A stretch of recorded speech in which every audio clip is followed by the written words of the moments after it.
Althan Bhatar road ખાતેની ખાડીમાંથી ઉનપાટિયા ખાતે રહેતા યુપીવાસી યુવાનની શરીરે ઘાના નિશાન સાથે હત્યા કરાયેલી લાશ મળી આવતા ચકચાર મચી જવા પામી છે।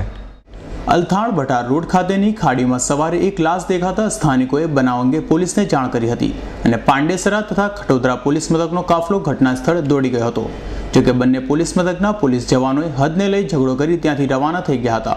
જોકે ફરી તાત્કાલિક ખટોદરા પોલીસે ત્યાં દોડી જઈ લાશને બહાર કાઢી તપાસ કરી હતી, જેમાં અજાણ્યા યુવાનના શરીર પર ઈજાના નિશાન દેખાયા હતા અને તપાસ કરતા યુવાન મૂળ યુપીવાસી અને ઉનપાટિયા ખાતે રહેતો મજૂર સાજિદ આલમ હોવાનું બહાર આવ્યું હતું અને બનાવ અંગે સાજિદ આલમના પરિવારને જાણ કરાતા તેના પરિવારજનો પણ ત્યાં દોડી આવ્યા હતા।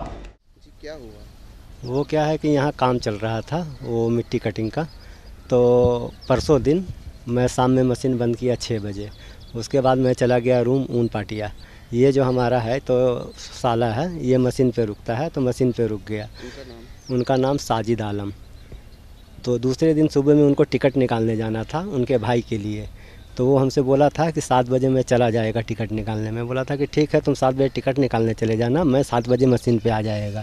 मैं मशीन पे आया तो वो था नहीं, मशीन थोड़ा आगे बढ़ा हुआ था। तो फिर मैं मशीन यहाँ से निकाल के ऊपर रोड पे खड़ा कर दिया और उसका इंतज़ार करने लगा।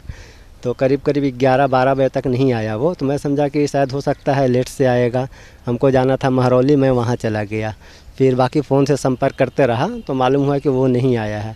ये आपको कब पता चला कि यहाँ आपका? मैं आज सुबह पता चला। कितने बजे पता चला? ये करीब 6:30-7 के बीच। हाल तो खटोदरा पोलीसे लाशનો કબજો લઈ તપાસ શરૂ કરી છે, પરંતુ હદના મામલે અનેકવાર પોલીસ આવી રીતે તપાસને ગેરવલ્લે ચડાવે છે, તે સામે પોલીસ કમિશનરે કડક પગલાં લેવા જોઈએ। Bureau report S9 news Surat.